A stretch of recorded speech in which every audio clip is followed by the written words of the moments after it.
Welcome to Heidi Relationships. Today, we'll read some more stories from Reddit. But before we start, I would really appreciate if you could subscribe to the channel, like the video if you enjoyed it, and maybe leave a comment down below. That would help the channel a lot. Thank you very much in advance. The first one is titled, Ex-Wife Tries to Frame Me for Theft. She fails. At this point in the saga, having lost the custody battle, V is moving to NH to be with her then primary lover, now husband number 5. A detail that amuses me to this day is that he shares the same first name as the FB lover from CA as mentioned in my first post. I always refer to them as Paul 1 and Paul 2 when talking about them. Yes, I'm easily amused. About a month after the custody hearing at which I got full physical custody of Rebecca, V and I had an email exchange in which we agreed that I would go to her apartment and take Rebecca's captain's bed and some of Rebecca's belongings the day before movers arrived to pack up Voldemort's stuff. She was moving 75 miles away to central NH, having burned pretty much every bridge in the area. As Sam drives a truck, he graciously agreed to come along to both help and to be a witness. So, we get there around 7:20 p.m. and knock at the door. After a brief wait, V opens the door, iPhone glued to her ear. She sullenly mumbles something about, her stuff is upstairs, and then heads off to her second-floor bedroom, weaving and mumbling something that made me stop and think. I didn't quite get it, but I recall thinking, I really cannot go in here at all without a witness. I stick my head out the door, Sam, come on. You need to come in with me. So, we go in. Holy crap. It's a tip. It's not quite filthy, but it's beyond cluttered. By now V has disappeared into her room, complete with slamming the door. So it takes me a bit of wandering to find Rebecca's room. It's not just that she's in the middle of packing, but there is crap everywhere. Dust, cobwebs, tracked in dirt, unwashed dishes, empty boxes of wine, dry dog food scattered and trampled underfoot. I could see that it's quite a nice place. An open living area with a balcony overlooking it, and lovely woodwork and exposed beams and inset shelves in the walls. An antique wood stove on a hearth is blazing away. Really, lots of potential. But a tip, nonetheless. So, Sam and I start gathering up Rebecca's stuff, and take some stuff out to the car. I realize we need an Allen wrench to take apart the bed, so I go out to the car to get one and come back in. In the lull in activity, she had come back into the living area, but went right back into her bedroom as we climbed the stairs, phone still glued to her ear. It takes a bit, but we finally get the bed taken apart and have moved most of the stuff in Rebecca's room out to the front lawn. Without conferring, it's clear Sam and I both decided to get the stuff to the front lawn and worry about packing the vehicles after we're completely out of the house. It's at this point that it starts to get weird. Sam is carrying out the second-to-last load when V pops out of her bedroom door, looks out from the balcony and says, "Why are you taking stuff out of my house?" Sam drops what he's carrying and exits the house. He knew what was up instantly. I come out of Rebecca's room, and V clearly didn't realize I was still there, and say, "You agreed via email that we would take Rebecca's bed tonight." She looks startled and says, "Is that Rebecca's stuff?" "Of course, it is. You said her stuff was in her room." "Fine." She goes back into her bedroom. I take what I'm carrying and go outside. Sam says, "Dude, that's not right. We need to call the police." You're absolutely right. I could tell that Sam was expecting me to object, and he does a double take when he realized he wasn't going to have to convince me. "Crowsville Police Department, you're on a recorded line." "Yes, hi. My name is Jack Crow, and I live at 321 Main Street here in Crowsville." While I'm talking to the police on the phone, I'm aware of V coming to the door and opening it and becoming quite agitated as she realizes I'm talking to the police. By the time I finish the following explanation, she has slammed the door and is tromping around inside the living area, heatedly talking on her phone. I'm at my ex-wife's apartment getting some of my daughter's belongings as we had agreed to via email, and while I'm getting the last of the stuff out of the house, she suddenly asks, "Why are you taking stuff out of my house?" So in order to protect all parties, I'm asking that a police officer come by to verify with Ms. Crow that she agreed to this and that she is fine with what we have removed from the house. An officer will be right there, Mr. Crow. As I'm waiting for the officer to arrive, leaning nonchalantly against the front of Sam's truck, Sam is standing there next to me, just shaking his head. I'm going to call Marie and let her know what's going on.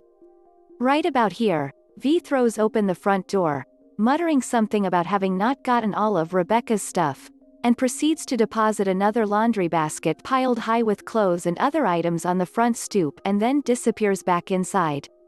I start to whistle, pop goes the weasel. Most of the stuff we moved is still sitting on the front lawn. We leave it there. After about 5 minutes, the officer arrives.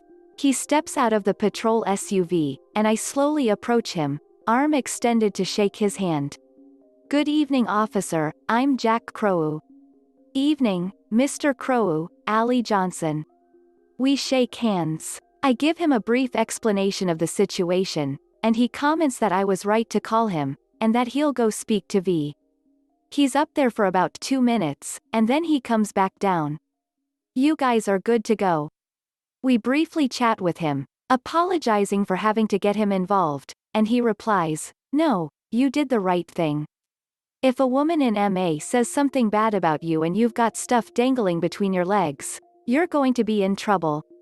I liked him a lot after that.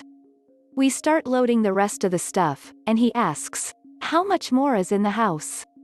Nothing, it's all out here, except that last laundry basket on the stoop that Ms. Crow brought out while we were waiting for you. Oh good, I can't sit here all night. If you guys are good to go, I'll take off. Wait, what's that? What's what? I think I saw a phone in that basket. He shines his flashlight on laundry basket on the front stoop. I walk up to the basket. An iPhone is sitting on the top of it. I pick it up, and it looks like Rebecca's old iPhone 4. It's my daughter's old phone. I'll just take it with us. I carry the basket down to my car and put it in the back seat. Just as I'm walking away, it rings. Incoming call from V's landline. I realize it's V's phone. I pick it up and answer it. Hello? Click. I look at the front. There's a text from Paul number 2 on the lock screen. Is he gone yet? Yup, it's her phone. Wait, officer, I was wrong. It's Ms. Crow's phone. Could you return it to her? He takes it from me and returns it to V at the front door and walks back down to us. Okay, you are still good to go. I'm going to go now. If you could, swing by again in 15 to 20 minutes. If we're still here, you might want to pull in and make sure we're still okay. Sounds good. You two take care. Not 5 minutes after he pulls out and while we're still loading stuff, V again pops out of the front door, phone glued to her ear. Is the officer still here? No. Get him back. Why? I want him back. Get him. And back inside she goes. I'm briefly tempted to tell her, if you want the cop back, you call for him. But that little voice in my head says, you call, so I redial Crowsville's finest and request that Officer Johnson return to the address. Again, Sam and I assume our waiting positions at the front of the truck. This is why I didn't want Rebecca here tonight. Good call. A few minutes later Officer Johnson arrives. Hey, Officer Johnson, long time no see. He grins at me. She just came out the front door just after you left asking for the police to be called. I'll go see what she wants. He goes up there and V hands him her phone. He talks for a few minutes, hangs up the phone, continues speaking with V for 20 more seconds and then returns to us. I look at him quizzically. No worries guys, you're still good to go. But I'm going to stay here until you're done. I continue to give him the raised eyebrow. She wanted to accuse you of trying to steal her phone, but I pointed out to her that I was the one to notice it in the basket you hadn't touched yet, and that you were the one to ask me to return it to her. Her boyfriend asked if you could be made to wait until Sunday, but I told him, no, they've got 3 more things to load and they're out of here. Just finish up guys, we all want to get home where it's warm. We finished up and we all shook hands and got out of there. The next one is titled, I Ada for telling my husband that he is in fact just like his father? My 31F husband, 31M, and I have 4 children. A son, 9M, a daughter, 8F, and twins, 5M. My husband and I were over the moon when we had our first 2 kids and were just very excited. The twins were a huge surprise considering twins aren't common in either of our families, but we decided to keep them. However, my husband's attitude towards the twins has completely changed. I know it's tiring. We have another little child running around too, but it's not like we're overwhelmed. My mother, who is still very young and fit, lives with us, and she usually takes care of the kids when she can. We aren't short on money either, as both of us come from pretty wealthy families. However, I know that sometimes that isn't even enough when it comes to parenting, so I decided to leave it. However, instead of moping around or just being distant, he's become pretty mean with the twins. He's always finding something to shout at them for.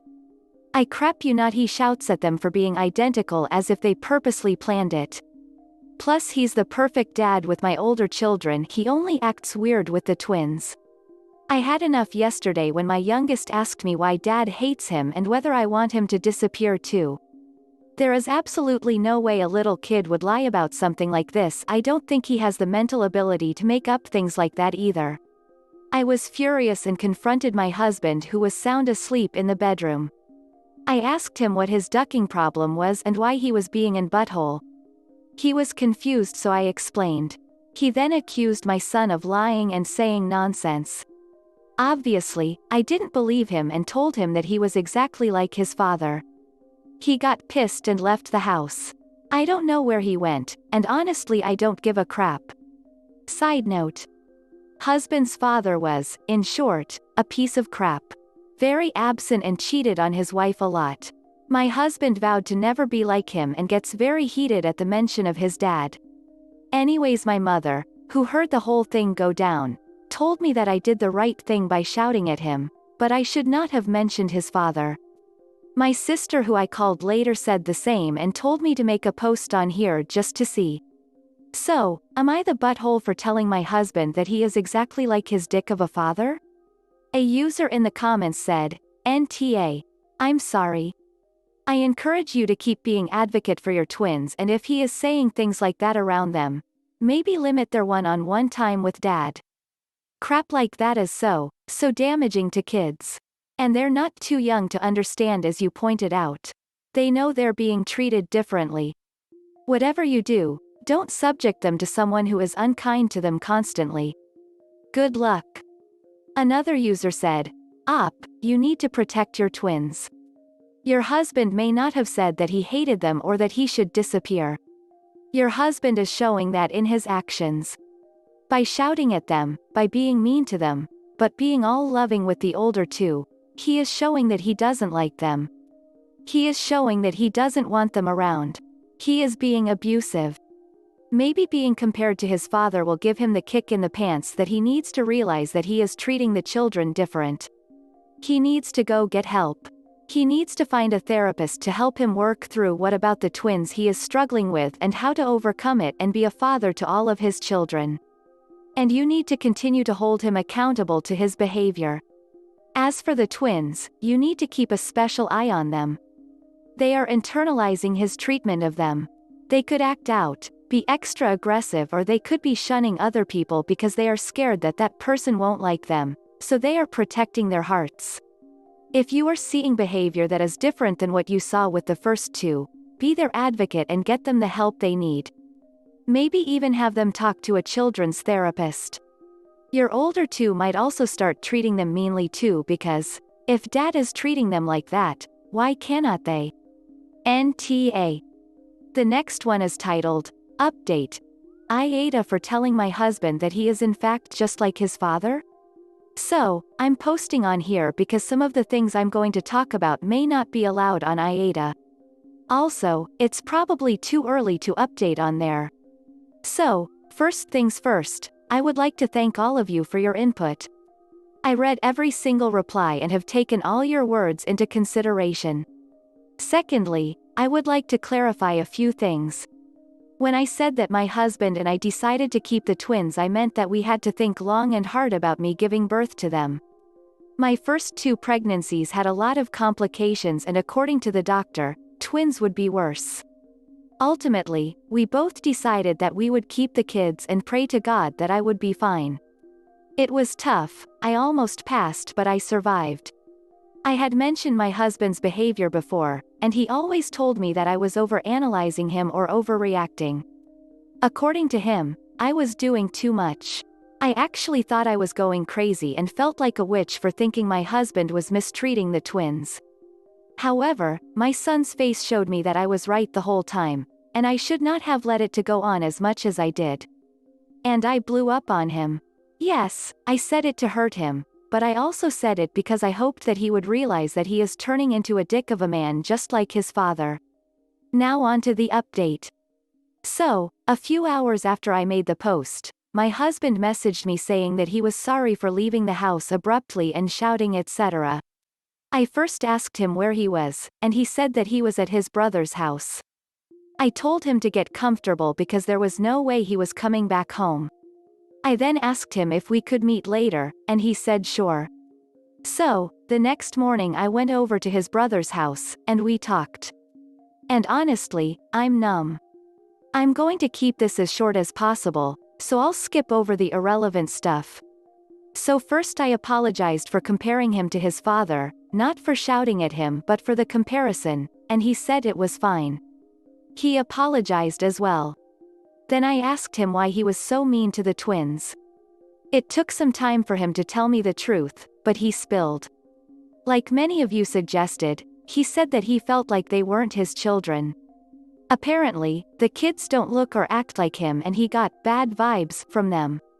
I rolled my eyes at the bad vibes part, but I assured him that I did not cheat on him and that just because they don't look like him, they look a lot like me, doesn't mean they aren't his children. He said that he did trust me but something about the twins was off. I told him that he wasn't making any sense and that he needed to see a therapist. ASAP. He kind of looked defeated before saying that he would. I forced him to make an appointment then and there in front of me. I then told him that he wasn't coming near any of the kids until he sorted out his issues because the children are going to be heavily affected by him. I mentioned some of the things you guys said about how much words hurt and how kids remember. At this point, I had some hope that he would get better. That there was a slight chance of us becoming a family again. But then I asked him one more question. Did he ever physically hurt our twins? Somebody mentioned this in the replies of my OG post and it had been killing me. I needed to know. He said yes, but only a few times when they were being difficult. I was shocked. He hit our children and I was clueless. He said that it wasn't hard and that the twins were throwing things and wouldn't calm down, so he hit them. He didn't mean to and lost control. I didn't want to hear anymore and immediately left before I did something. I went home and when my mom asked me how it went, I cried. I sobbed in her arms. I don't know where I went wrong and why everything was going to crap. You hear these things happen in the news or in movies, but you never realize that it could be happening to you or your babies. I then made sure my kids were okay. I asked my twins first if dad ever hurt them. They said yes and one of them even said that he was scary. I asked my eldest two if dad ever hurt them and they said no. I asked the two if they ever saw dad hit the twins and my son didn't know but my daughter did. She even said that they deserved it. That ruined me even more. I mentioned that my daughter had been starting to treat the twins like her father, but I managed to stop it. Obviously, she isn't mean to their face anymore but it's obvious she thinks low of them. So, taking advantage of the money I am privileged enough to have, I have decided to put all of them in therapy with the best people I could find. When they asked where their dad was, I told them that he was busy with work and wouldn't be home for a bit. I honestly don't know if that was the right call, but I don't want a man who hits kids in my house or near my children. I'm just numb. I've cried so much that I cannot cry anymore. I can't be angry because I let this happen for so long. I can't be guilty because I need to stay strong for my children. I still don't know what to do. Like I've said a billion times. I'm so numb. It's like all the joy has been sucked out at me. Thankfully, my sister moved in and both her and my mother have been supporting me a lot. I felt like letting it all out and talking about it on this post would help me feel better, but I still keep getting flashes of anger, sadness, guilt, etc., and I don't know. I know I'm making this about me, but I don't know how to handle all this information that's been dumped on me in one day. But I'm going to be strong for my children. I'm going to get the best lawyer I can find and I'm going to do my very best to protect my kids. Whether I let my husband into my life, or the life of my kids is still a huge for me, as my eldest two have mentioned that they miss him. I will see how things go, but I don't know if I can ever trust him again. He has messaged me a few times since our conversation saying sorry and that he really didn't hate our twins. But I don't know. And yeah, once again, thank you random strangers on the internet for the replies and private messages. I don't know if this update was satisfying, and I highly doubt that I'll update again as I'm going to put all my time into helping my kids, but I hope you all have an amazing day. A user in the comments said, you are putting your kids first and that is commendable. I know you haven't gone so far as to decide on permanently removing your husband from your life, but you should err on the side of caution and at least consult with an attorney now in event you need to take legal steps here. You already moved quickly to get them in therapy, so I know you already know it's the right thing to do. Good luck. Another user said, you're a great parent and your kids will be okay as long as you keep on keeping on. Abusive people are stubborn and resistant to change. The important thing is to focus on doing what you need to do to support your kids and yourself from here on out. The trust has been eroded between the members of the family and that will take some time and professional help to unpack. Don't make the mistake of orbiting your husband or focusing on him. His attitudes and beliefs about families and children, and also what it means to be married, for that matter, have brought him to where he is. That's for him to work on, not you.